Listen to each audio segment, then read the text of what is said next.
Hey folks, welcome to the Famcast. This is Kyle Freedman, and just wanted to give a quick intro. Over these next couple of podcasts, we're going to be talking about parenting, and we know that this looks different for a lot of different people. Some of you might have two parents in your home. Maybe you are a single parent. Wherever you find yourself, whether you are together with someone or single, community is huge. And so you're going to hear from myself and my wife on this podcast, and that's the way that we have done it because that's been our reality. But know that it doesn't happen without community. And so we encourage you, listen, take some of the principles of it, no matter where you find yourself, but find others that are going to walk with you, that are going to love you, that are going to help you, because parenting is too hard to do alone. So we hope that this is encouraging. We hope that it's helpful. Enjoy the Famcast. Well, welcome to the Famcast. We are so glad that you chose to join us and to hang out. Just know that, this is just we just want to gather like-minded people together, and even people that might not even be like-minded. It might just be that, hey, you know what? You love kids, you love students, you love parenting, and we hope that this space provides some real talk with real people, with real lives and real messes, trying to point their kids to Jesus. And so that's what this is all about. And today, I am so excited because I get to welcome some new people to the Famcast, and one of them is very dear to my heart. My wife of 28 years, Jen Freedman, joins us. Yay, yay. Awesome. And then also Rachel Winheim, who is our worship arts and family coordinator, and she works side by side with us. She has a ton to do in the lives of even milestones with kiddos in our ministry, and so I am so glad that she has joined us as well. We're looking at it and going, okay, what could be some of these next avenues or next topics or issues or stuff that we talked about. Came across a book by Andy Stanley called Parenting, and he and his wife wrote this book.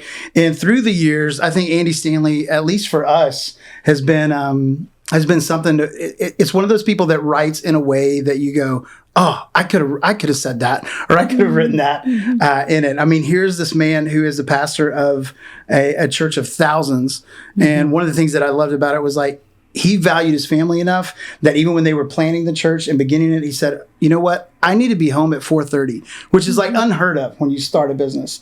And he's like, I want to be home at 4:30 because that's the witching hour, which every single one of us knows. That's when the kids like go crazy. And he said, you know what?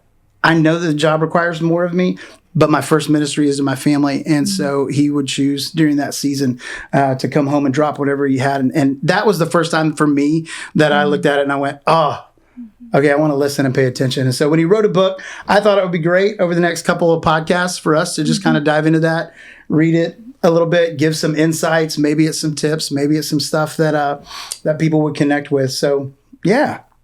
Welcome to the Famcast. Thank you. Thank you. Oh, one thing. Oh, I forgot to mention this. Jennifer, this is amazing because this is just God caring for me in a crazy way. But Jennifer and I have been doing ministry together since we met. And Jennifer got her degree in early childhood education. I got mine in radio, TV, film production. And we've been just doing, but we found each other and found ministry to be the thing that truly lights us up. And so we've got 4 kiddos. We've got one that is just graduated from college, another one that is a sophomore in college, one that is a senior in high school, and a sophomore in high school. So, yeah. They're driving away from us right now. Yep. That's been an interesting thing, hasn't it? Yeah. We're approaching empty nest. Yeah. Well, hey, what stuck out to us as in the book and kind well, I like the way you said, like, the idea that the way Andy and his wife in this book write is kind of like if you had time to sit down and think about your philosophy, this would be kind of what it would sound like. Yeah. So he's very approachable and very conversational and very you live in the real world, and I get that, not coming from a place of he has it all together. So definitely recommend this as a great read, because the deal is that we don't know how to do something we've never done before. And parenting is that thing. So Completely. finding experts and people who have done it in a way that you want to emulate, I think that's really key, is finding someone to ask those questions to, or read and see how they did it. Yeah. Yeah. And I think it's always safe to be a mess with Andy Stanley. Isn't that what you kind of take away? It's almost like normal. Well, he bribes his kid to watch sermons at one point in this book. So, spoiler alert, you're going to have to find that in the book. But I just love that he allows you, he admits the failures amidst the wisdom and knowledge that he has. Yeah. Very approachable and accepting of us and our messes. Because we're going to have failures. We've never done this before. Yeah. Exactly. And Rachel, tell us a little bit about your family. Yeah, so I'm married to Matt, and we have 2 children. We have a 6-year-old and a 4-year-old. Yeah. And couldn't be more different. And we have a long time before they're driving away from us. Yeah. So you're sort of on the other end of the spectrum. Yes. Yeah. They're on the exhausting end of the spectrum. They really That's like the are. physical side of you it. keep telling me this is the physical, and then the emotional and spiritual will come later. I don't know which one I prefer. You won't know till you get there. Yeah. So Andy Stanley talks about what is getting it right. We always, as a parent, are like, we have to get it right. Mm-hmm. And he's like, but what is your it? How do you define your it as a parent? What is your reason for parenting? What is kind of the goal you're shooting for? Yeah. No, I think that's huge. I think anytime you're thinking about anything in your life, you need to kind of sort of get outside of that thing. And it's called metacognition. You need to get outside of it and think about your thing. Why do I do this way? And what is the sort of paradigm around this thing? Yeah. So I think around parenting, it's important to take that step back and think, okay, what are we after here? What's our goal? What are we doing this for? And what do we want to look like? And what do we want this thing to be? And, definitely thinking through, hashing it out with your spouse so that you're kind of on the same page with that. Yeah. And you don't have to have the same words around it, but it's very important that you have the same heart around it. So for us, over the course of a few years of parenting young children, we kind of really settled on the idea that we want our kids to be people we want to be around. Yeah. And we want our kids to be people other people want to be around. Yeah. So we were sort of parenting to that end. The relationship was so much more important than the rules or the the schedule and all of that. But we knew that the rules and the schedule were the things that would sort of help our kids be those people that we wanted to be around and that other people would enjoy too. Yeah, that's it's parenting with the end in mind. Yeah. Who do we want them to become? Yeah. And a lot of times I think in our culture, it comes to, I need to make them happy and healthy. I need to protect them from every failure. I need to make sure that I pave the way so that it's easy for them to obtain what they want to obtain. And sometimes that way of thinking doesn't always end up to a great end result. Yeah. And so we had to think through, if they're going to be that, how are they going to work through failure, not getting picked? How are they going to work through when, they're in a class and somebody, says something negative towards them and their world begins to crumble? How does that? And as a parent, there's that natural instinct of I want to safeguard. I don't want you to ever have to deal with any of that. But if you're going to have a resilient kid, if you're going to have a kid that ultimately is going to know how to incorporate into the world, you got to learn that, because so much of the world is that. Yeah. Yeah. So that kind of went into our idea of parenting at home, that we needed to make sure they had that safe place to sort of fail and have a time when they weren't going to be necessarily happy with things. So I worked really hard to make sure they didn't necessarily get the red cup when, when they, make sure that they didn't always get exactly what they wanted, so they could learn how those little small unhappy moments, they could be fine and they were going to be okay. Yeah. I had another, one thing you did within that, I remember with dinner, because dinner can sometimes be, especially in the early years, it can be like, okay, here we go to battle. We're not going to dinner. Stay in your seat. That's right. Don't flip out of the seat. Don't throw your food. Yes. You have to eat what we're gonna eating. eat. Yeah, and that was the thing is like, I remember Jen saying for a long time, it was just like, I'm not a short order cook. This is what the meal is for tonight, and you can choose to eat it or not. Yeah. That's your choice, but I'm not going to make a bunch of different things, and you're not going to go grab a bunch of different other things. We were a little strict on that. Like when they were little, they couldn't really even go fix their own peanut butter and jelly or whatever. It was like, this is what we're eating tonight. Yeah. I think give a banana. That's really nice. You get a banana if you don't want anything at dinner. That's really nice of you. Now, we were okay with like, if you like some part of the meal and you want to put together the parts in your way, that's fine. Yeah. But this is what we're eating. Yeah. And you're going to actually, figure out how to get a smile on your face and be okay with it, because you're also not going to grump and make everybody else miserable. Well, and you're not going to offend mom who worked on the meal or dad who worked on the meal. Yeah. You're going to be respectful. That was actually really big. And if they couldn't get there, there was always you can go sit on your bed until you're ready to do this and be able to be pleasant to be around. Like that's fine. If you need to go somewhere else and be sad, that's totally fine. Yeah. I think one important thing that I just want to put in here too is we had years of ministry with students before we even started parenting. Yeah. And so we kind of had that parenting with an end in mind mindset, even though we were young and we were parenting young children, because we knew that if you're dealing with a big old 16-year-old who just doesn't want to do what you want them to do or doesn't want to be where you want them to be or where they want to be where they want to be,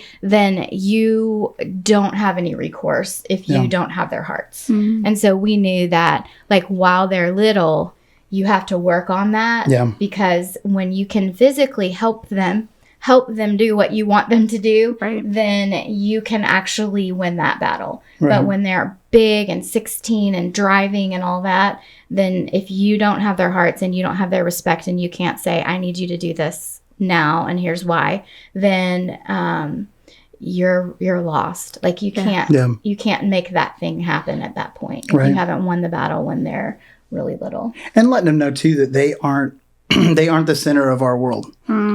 Like what do you mean by that? Well, I think talking to them and saying, you know what, I love you, but I totally love your mom more. Like the relationship that we have is more important than my relationship with you. And that might sound harsh. That sounds a little counterintuitive. It's one of those things of like, you go, wait, that's not, but the most loving thing for these folks that we brought into the world would be for us to be able to have a solid relationship. Because if we don't prioritize that, then for them, it's almost like if that goes away, then their life ends up in a pile.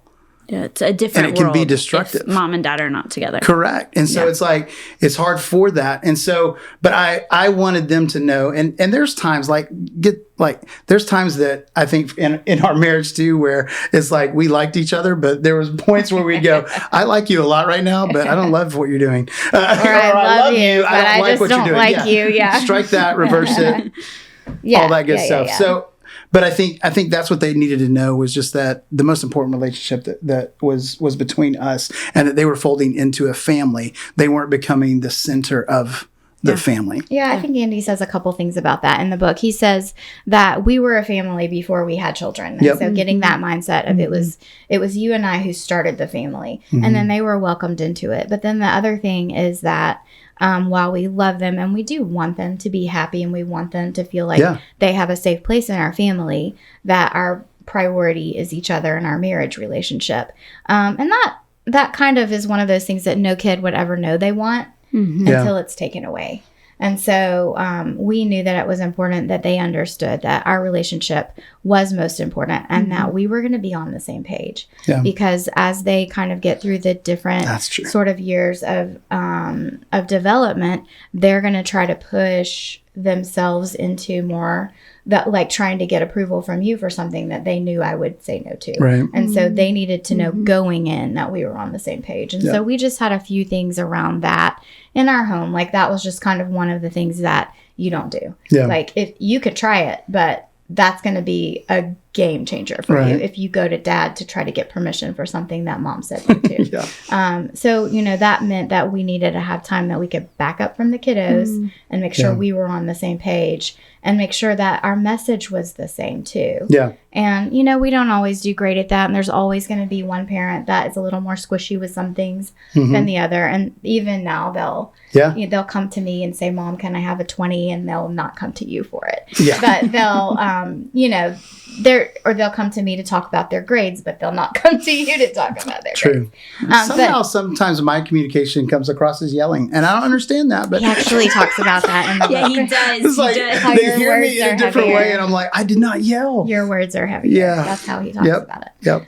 But I just think that those are kind of like, sort of like the basics. Like you need to first make sure that you and your spouse are on the same team, and that what you like, not just that you think you are, but that they feel like you are. Like their impression, their what they see is like these two people are on the same team. And then the way that you can sort of put that into practice is that like you are the one who stands up for the spouse when someone is like you did it really well with our kiddos, especially when our boys would be disrespectful. Like even when they were very small.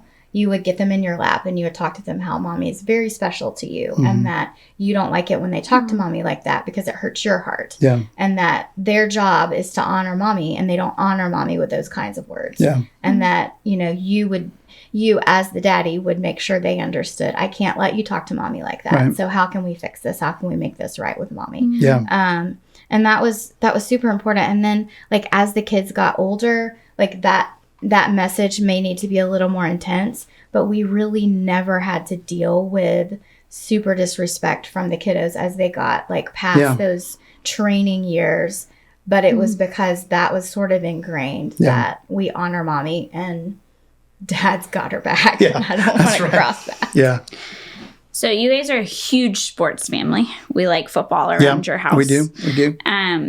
How did your it play into sports and kind of that kind of lifestyle? Wow. I think there's so much that is learned being a part of a team sport. And it's the adversity that they face and learning how to interact with others and be a part of a team and that and play roles.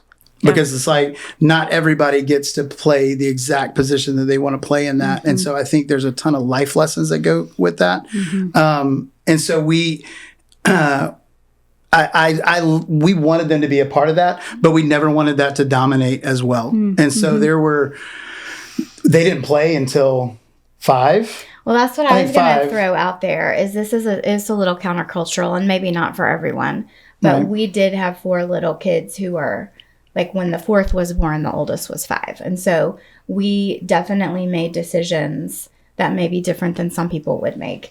Because we knew that we didn't want to be out on every single field with babies all over the place. So we never played 2 sports at one time. We just had some sort of basic ground rules. We did wait until they were older and able to like understand what they were participating in before we spent any money on them playing a sport. And so they were well into elementary school before they started most sports. And that was just a decision that we made, for our own sanity, for our finances, but also because we didn't really want to waste money on someone who might like just be on the side of the grass picking the dandelion. Picking the dandelions. Or we did that in COVID with soccer. Or like being there and not participating because they weren't developmentally ready to do that. And I think during the younger years when they were playing that stuff too, if that butted up against like an obligation to be at church or to go on a retreat, we would choose that early on of going, you know what? You're going to go to church. And it's going to be okay that you're not a part of that. There's going to be somebody else on the team that's going to pick that up. But we knew that was a strong value of our family. And if we didn't follow through on that, then it wouldn't be a value for them. Because I think part of parenting with the end in mind is for them to develop their own values, and hopefully those values match what your family values are. You can't. It is not and none of this. I'll say this: like none of the things that we're saying, it's not like we can check the box and if I do this and there's mistakes all up and down it.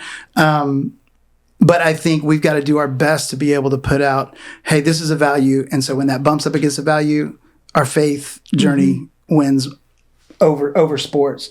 Now, when they got older, when they've been in high school, if it happened on occasion, then it would be like, okay, let's have a discussion of this. Like, where's this going to play into? Like we recently had this with Keen, and he was like trying to decide, do I really want to go to states wrestling or do I want to go to Winter Weekend? Now, he didn't have to make that decision because he lost in regionals, but he was torn in that of going, I really want to be at Winter Weekend. Yeah. Really more than he wanted to be at states. Right. But he was going to wrestle with that. And again, that's like, wrestle with it. Let's have a discussion about it. Yeah. So, but the end has to be the determining factor more than anything else, I think. Yeah. So I think what we wanted to pour into our little kids at that earliest season was family is so important. Mommy and daddy honor each other. And we love you and we welcome you and you're safe here. But also that, we'll do what we need to do to help you manage in this world and be someone pleasant to be around that we want to be around. And sometimes that means rules. Sometimes that means bedtime. Sometimes that means a schedule. But it ultimately means the relationship. And for our family, even though sports played a bigger role when they were little, the extra stuff wasn't as important as just plain family time on the floor together, and then church was a big priority too. Yeah. Well, there's a lot to get to, and we need to wrap up our session for today. But man, thank you guys so much for being a part of it. We're going to continue talking about some of this stuff because there's a lot of great things in the book. And so tune in to the next couple of podcasts, and we're just going to kind of walk through some more of what Andy Stanley had in his book. And we look forward for you hanging out with us. We'll see you then.